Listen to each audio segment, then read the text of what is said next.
Episode 10 of Wavelengths is live now. We have a new guy with us, Iestyn Hartley, first time on the show, Iestyn Harris, Garrett Cowdrey, and a game that just ended. Boston Celtics, Brooklyn Nets have a Celtics fan in the house. So, Iestyn, how did that one go? Well, actually, I have an interesting stat to pull up on the matter. So did you know that after the conclusion of that game two, I want to die? Yeah, it's true. It's true. Not everybody knows it, but unfortunately, death becomes me, and I'm here right now, but not for Can we long. fact check this? Um, yeah, don't worry. I dug up as much as I could on the matter, but it's a good thing I'm wearing an Isaiah Thomas jersey because we came up short. I it was brutal. I don't think that I've felt a loss that bad deep in my soul by the end of the first quarter in a long time. Yeah, we tried to do exactly what we didn't do last time, which was game one, honestly, a defensive clinic.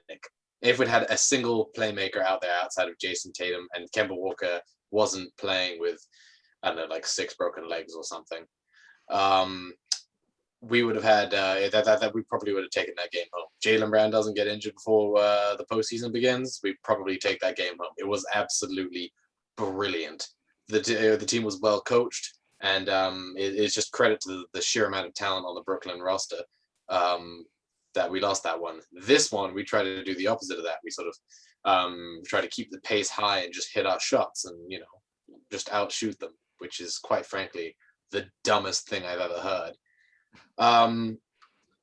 I cannot comprehend how you can have so few assists in the first half when going up against 3 guys who live in ISO, and you get outnumbered on the assists that badly. I think it was like 19-7 on assists in the first half. I mean, come on, you have Kevin Durant, Kyrie Irving, and James Harden out there, and their lead scorer at halftime was Joe Harris. I cannot overstate how much of a Hail Mary that game plan was.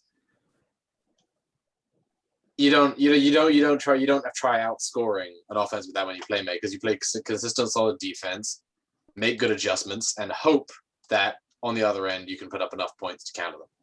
You just try and put as good a cap as you can on that powerhouse starting trio, and just hope for the best. That may have been the game plan early, and then when Joe Harris went off, they said, "Fuck it, we're down by X amount, and let's just hope." But it was incredibly out of character for Brad Stevens. I could probably say more on the matter, but I feel like I've been going on this for a while. So terribly sorry, both for you and for me in this particular scenario. So long story short, we played like crap. Game plan was garbage. I want to die. Questions? I kind of have this analytical stat for you, and I'm not the analytics guy. Ever since they got rid of the coach mask mandate, Brad Stevens is 0-2. So that thing needs to come back if they want a chance in the series. He's and brilliant. Blake Griffin has duped the entire city or the entire state of Michigan. What he did to them is an all-time acting job, and he's probably going to get a max after this year. I don't see why not. Frankly, I hope he does. I mean, he won't play up to it, but I hope he gets one just because I really want people to be mad at him again. I'm mad at him. That was ridiculous. That's ridiculous. That dude looked like he was on the verge of retirement. Like each game, like we were like, oh, this might be the end of Blake Griffin. He goes to like Brooklyn. All of a sudden, it's like he got 2 new legs and new arms, and he's just flying through the ceiling. And I was like, oh, okay. Only Blake Griffin game I've ever seen where he's actually played good was when I think he dropped 50 against Philadelphia, like maybe like his second or third game in Detroit. Yeah, but that's the water in Brooklyn for you. Makes it better than the water in Michigan, I'd say. Yeah, ever since Jay-Z took over, Brooklyn's just up. The But, Milwaukee But going Bucks. back to that Boston game. Oh, go ahead. No, go ahead. I was gonna say, going back to that Boston game, I remember the last time we were on an NBA pod, we were saying the exact same thing, that Boston was a good team, but all their best players were only scorers. So their high tempo offense, when they're just all their scorers just chucking up shots, that was what we were worried about when we were going to the playoffs. Can they contend with teams like the Nets because all their best players are scorers? And tonight we saw the worst case scenario that we brought up when talking a few months ago. It literally just came to fruition right in front of us. So hopefully they start to utilize the players that don't rely as much on scoring and learn from game two. If they have any chance, they have to do exactly what they didn't do in game two. And that is slow it down. Don't let your scores get too crazy and just try and compete. Play tougher defense. I mean, that was a train wreck, to be honest. Yeah. And I think you're exactly right. I mean, Brad Stevens is a phenomenal pregame coach. He'll draw up a game plan that'll work 9 times out of 10. But when things go wrong early, they tend to stay that way. And when he's in charge, and I love Brad Stevens. I think I don't understand why people want to get rid of him after one mediocre season, because it's not even been a bad year. We've been plagued by injuries in a pandemic, and it's not going well. And yet, he and Ainge managed to build a roster that still competes with high quality teams. I mean, what we saw in game one was a prime example of what we can do with this improvised team that had been hardly played together. I mean, everyone's been talking about, how the Nets big three had only played 8 games together going into the playoffs throughout the course of the season. The Celtics have hardly played together as well. I mean, at every given point this year, we've had 2 to 3 guys at least on the injury report. People in health and safety protocols for 2+ weeks. Half the guys on the squad had COVID at some point and were out for an extended period of time. Marcus Smart destroyed his leg early in the year. Kemba Walker is Kemba Walker. He can't play. He can only play every other game anyway because he's just doesn't have the durability that he used to. Rob Williams is the only true center on the roster at this point, and he can't seem to get over his foot injury right now either. This team has hardly played together. The fact that they can play as well as they do is sort of a miracle. Brad Stevens is a phenomenal coach, but with the loss of Jaylen Brown, this series went from unbelievably difficult to damn near impossible, and I don't think you can really overstate his importance to this team. And without him, we are stranded. We need to see the rookie. We need to see Peyton Pritchard and Naismith go off, essentially. I mean, they're 2 phenomenal young scorers who play mediocre to great defense, depending on the night. Naismith has been unbelievable as of late. Pritchard is somewhat of a liability, but when he comes through hitting shots, it's worth having him out there on the court. We just need to find some level of consistency from our rotation and from our bench. We've had issues with our bench all year, but quite frankly, they haven't been allowed to settle since we've had so many players absent. No one's had a consistent role, and it's tough to watch because, I mean, I know all these guys can play. They just can't play like this. So I now want to switch to another team that seems lifeless. That is the Miami Heat, who about 6 weeks ago, everybody was like, oh, watch out for them, blah, blah, blah. I don't think they remembered how to play basketball last night. I don't think they want to play basketball anymore. So, Ethan, is there any chance they come back at all?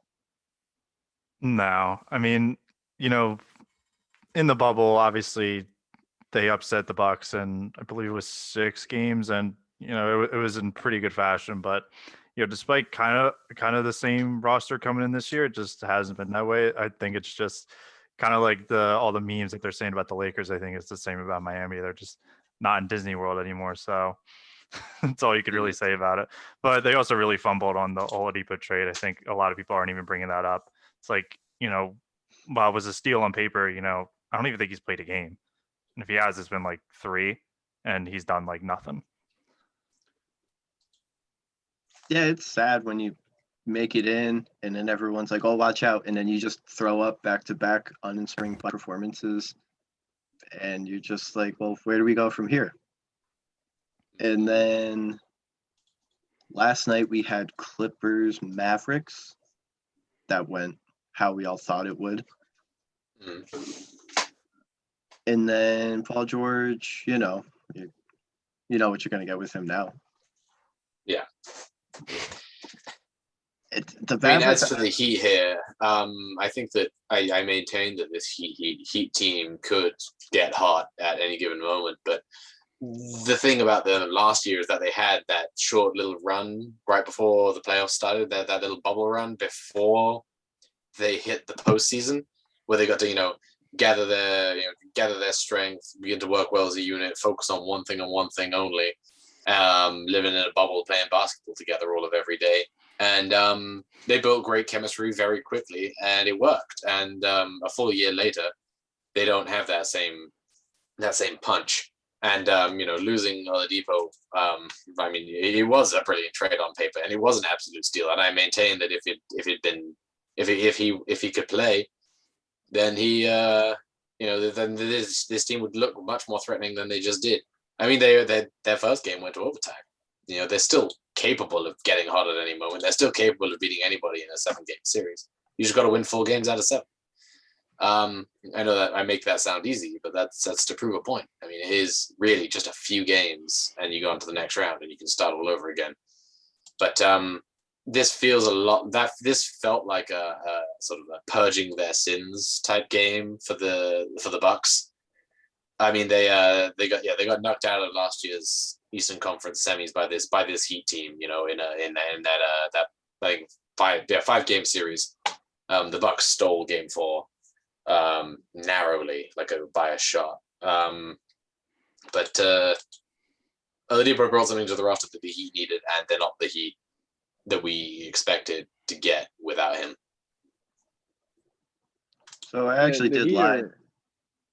I was going to say that the Heat are such a scrappy team because, I mean, they have scrappy players. They have guys, like late round picks, Jimmy Butler for crying out loud. And they really rode the underdog mentality through last year. Nobody was really paying attention to them. And all of a sudden, you beat the Bucks and you get all the way to the finals, and you're playing the Lakers and you barely lose. And then they kind of lost that underdog. People knew about them. People were expecting them to take that jump all season. Watch out for the Heat. Watch out for the Heat. And I think, quite frankly, the Bucks are tired of losing to these underdogs. I think they want to go out and they want it more. I think Giannis has finally said, I've had enough of this label, this I can't win the playoffs label. And I think, honestly, this year Giannis has played better than either one of his MVP seasons, but the media won't let him win another MVP, so it won't matter. And if they win this series, he's already done better than what he's done in his MVP series or MVP seasons, because he's starting to win playoff games, and he's no longer dealing with a scrappy team that's going to knock him out of the playoffs in the first round. He's taken over, and I think people need to really watch out for the Bucks if they get confident come playoff time, because I think that's what really was a problem for them the last few years. I actually did lie about the Mavericks Clippers game. That's going to be going on in a little bit, but the Paul George thing was kind of a prediction anyways, because he's going to do the bare minimum. But at least we talk about him, so that's cool for him. And the only big highlight of his career right now we have, that's 1-1 Trailblazers Nuggets. And what was the Damian Lillard, I'm going to do everything, everybody else just watch, but then when we don't win, I get the blame. So Ethan, what's going on with Portland? Why do you think they just couldn't do anything last night? I think it's the same thing that it's been forever now, that they're just not playing defense. I mean, they can't even handle Michael Porter Jr., who I think is severely underrated at this point. I mean, he looks more and more like Kevin Durant as, what he was compared in high school. And, now he's living up to that expectation. And he's just been going off, and they have no answer for him. I mean, Covington's an okay defender, but I mean, clearly it hasn't helped as he and Jokic have just gone off. I think Nurkic has done, what he can, but, they have just no answer for this offense. Even without Murray, they still have solid players left and right. And the Nurkic thing is so interesting because, like you said, he did what he can, but I just feel like that there's a potential for him to just do so much more, and he has to find a way to be more physical.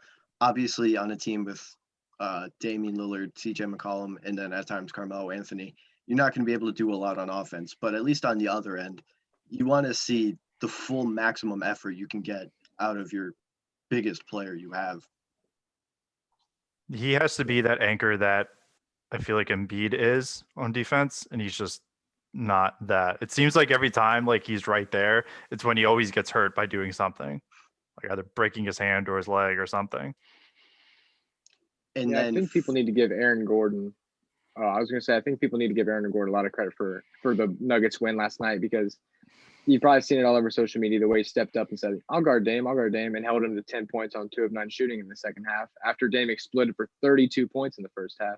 That could have been one of those signature Dame games where they come from behind and, beat the Nuggets, take a 2-0 series lead, and it's all over everywhere. Dame time.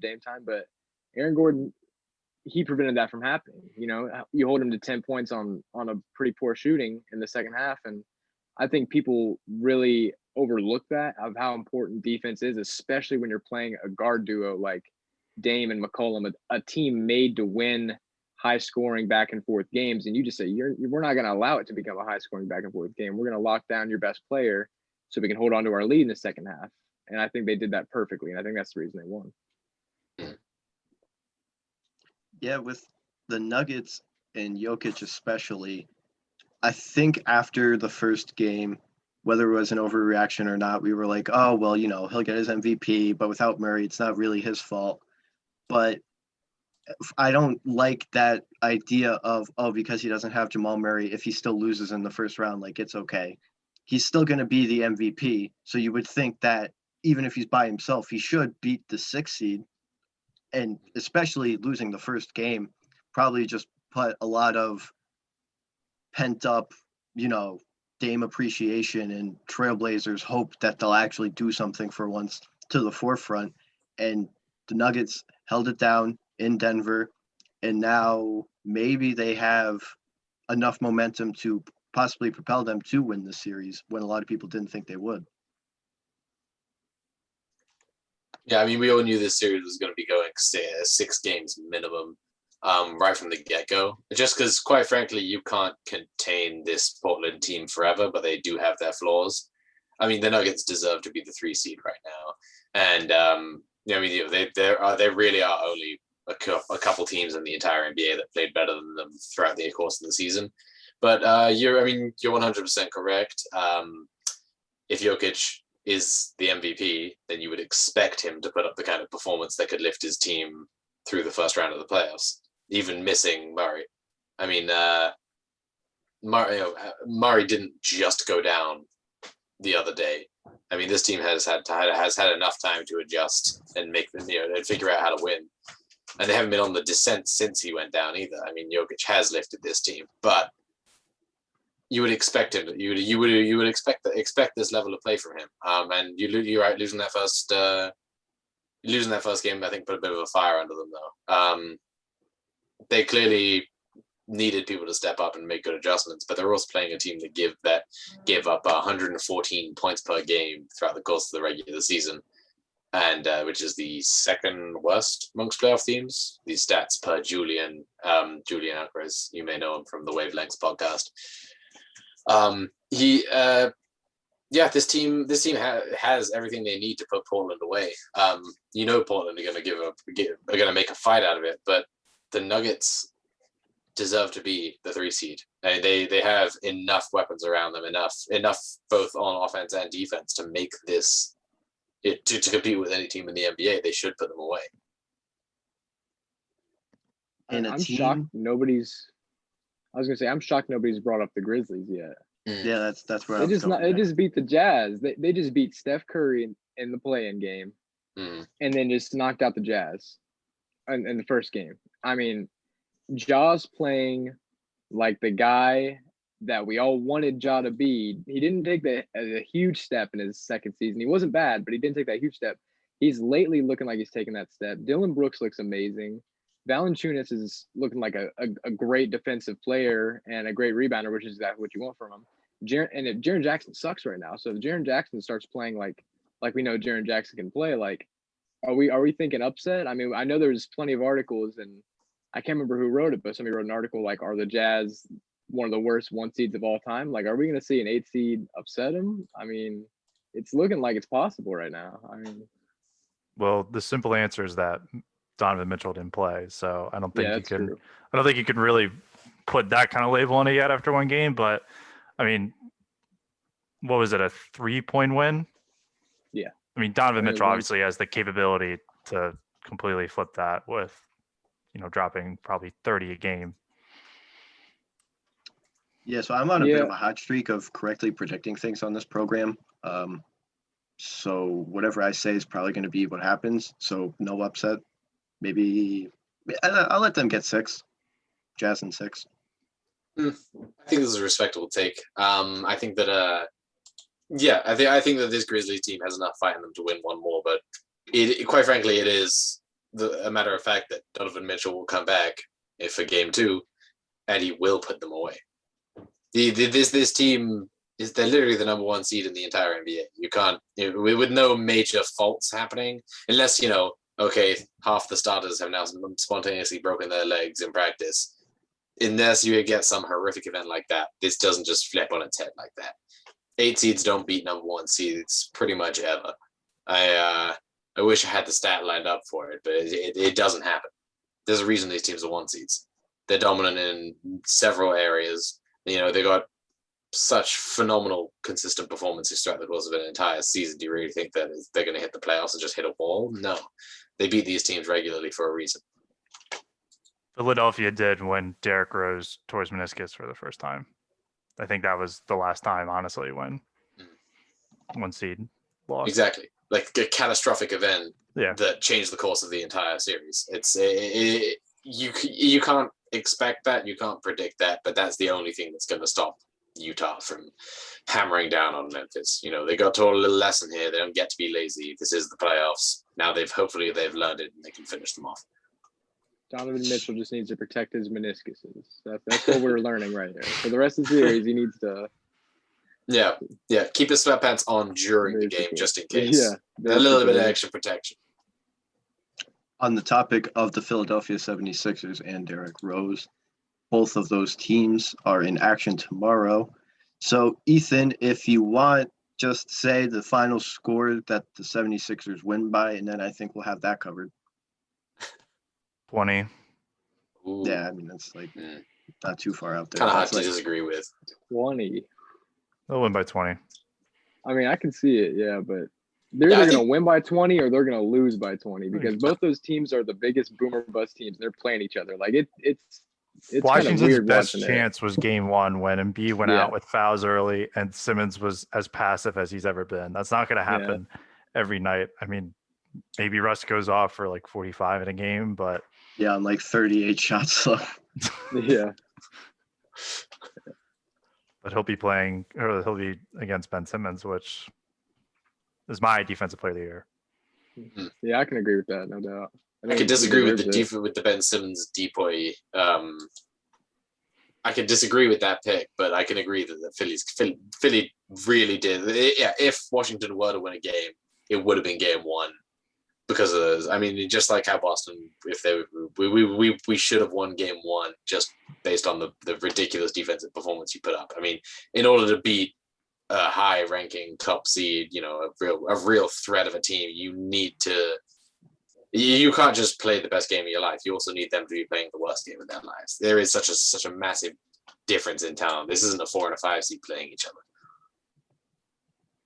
I mean, speaking of players that won awards, none other than Julius Randle winning Most Improved today.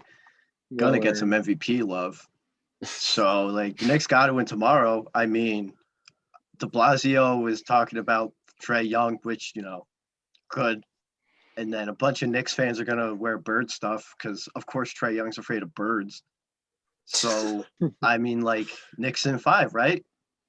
I mean, that's just what happens when playoff basketball comes back to the Garden. I think this is exactly what the NBA needed right now. And this is going to be the best series in the first round is the Knicks versus the Hawks because the Hawks are an explosive team and the Knicks are an explosive franchise. And I think it's going to be a great series. I think game 2 and game 3, game 4, all the rest of the series is going to be just like game 1. It's going to be really heated. And I'm calling it right now. There's going to be a fight at some point in that series. And the Garden's going to play a huge role into it. So. Yeah, it's called the entire state of New York versus National Basketball Association referees. Yeah. But like I talked about that Sunday. So Ethan, if you have any other words on this that won't come from a biased frame of mind, please. I clown the Knicks a ton, and even I'll admit it was pretty cool to see that Madison Square Garden was going crazy. But I don't know, those playoff haircuts for Gallinari and Trae Young, I think I might have to take the Hawks solely based on that. Yeah, all right. Gallinari. Not where I thought you were going with that, but I mean, not everyone's going to be on board, but, you'll all see. So switching gears a little bit from basketball, I do just want to mention, for those of you who haven't heard, Greg Olson's son, TJ, might need a heart transplant. I just wanted to bring that up. Thinking about his son, Greg Olson's a great guy who's going to do great things after his playing career. And he's been very involved with causes like this for most of his career, getting nominated for the Walter Payton Man of the Year.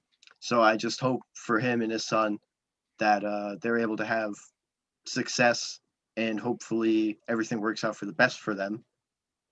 So unfortunately, I did have to bring that up, but it brings up an interesting segue for Iestyn.